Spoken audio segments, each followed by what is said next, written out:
0319 Baik, di sini saya akan menjelaskan materi tentang api unggun.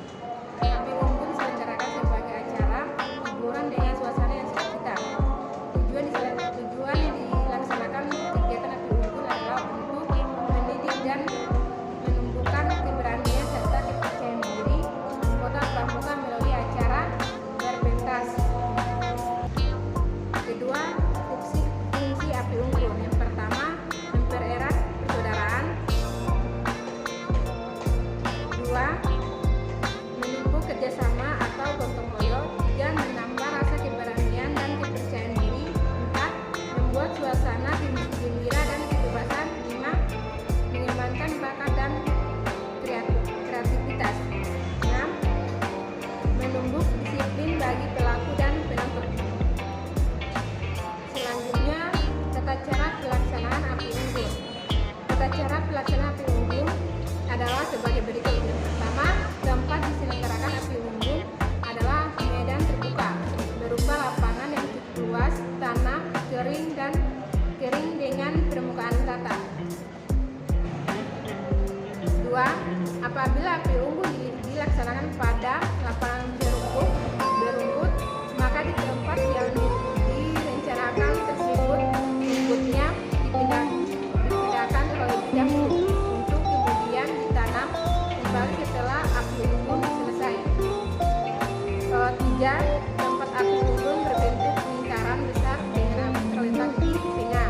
Empat, setelah ini selesai, lokasi api unggun harus bersih seperti semula, tidak terbekas. Lima, tidak terbolehkan untuk merusak lingkungan. Enam, untuk memeriahkan suasana dapat ditampilkan atraksi pendek dan tegas dengan alat seadanya.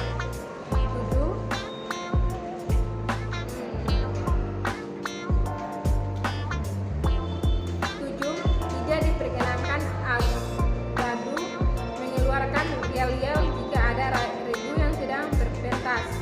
8. Api unggun bukan tempat tontonan sehingga semua harus ikut bergantian mengisi acara. Selanjutnya, bentuk-bentuk api unggun dibagi menjadi ada beberapa bagian. Yang pertama, bentuk piramida segitiga. Yang kedua,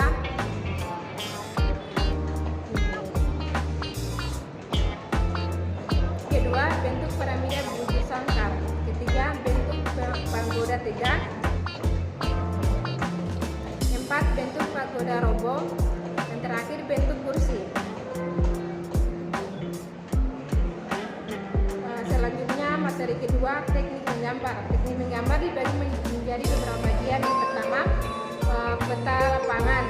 Dan hal-hal yang perlu diperhatikan dalam pembuatan peta lapangan adalah sebagai satu, penentuan skala. Dua, penentuan batas dan sudut batas. Tiga, pengukuran jarak dan pusat ke sudut batas lapangan. Empat, pengambaran lapangan. Poin kedua, peta pita. Peta pita adalah lapangan perjalanan suatu pengambaran yang dibuat pada waktu mulai berangkat hingga ke tempat tujuan.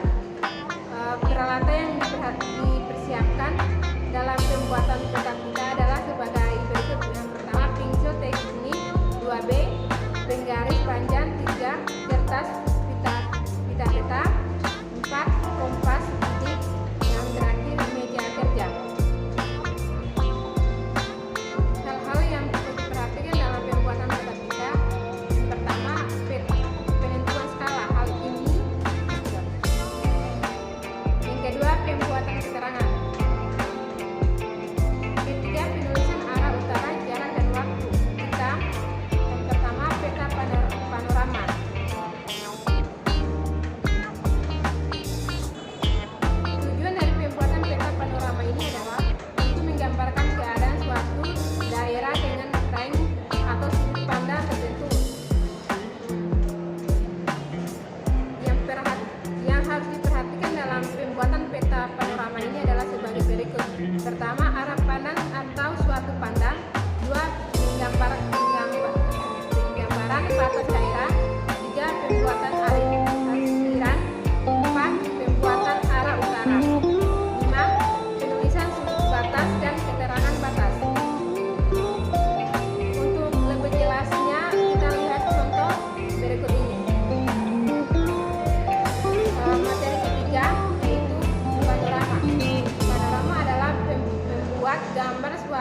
dengan medan alam. Dalam bentuk sketsa gambar sederhana yang menunjukkan suatu daerah dengan sudut pandang tertentu. Panorama berguna untuk melukiskan situasi dan kondisi suatu tempat pada suatu waktu. Materi selanjutnya itu materi selanjutnya ide game.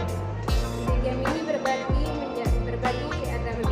dibagi menjadi beberapa bagian permainan. Yang pertama itu kapal, yang kedua petani dan pencuri, ketiga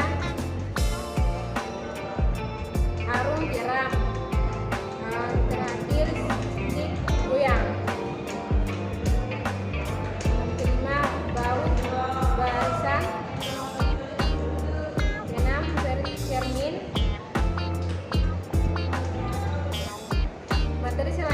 Materi selanjutnya yaitu tanda medan dan tanda jejak. Supaya lebih jelasnya lagi yaitu kita perhatikan gambar di samping. Itu saja materi yang saya sampaikan. Kurang dan lebihnya mohon dimaafkan. Assalamualaikum warahmatullahi wabarakatuh.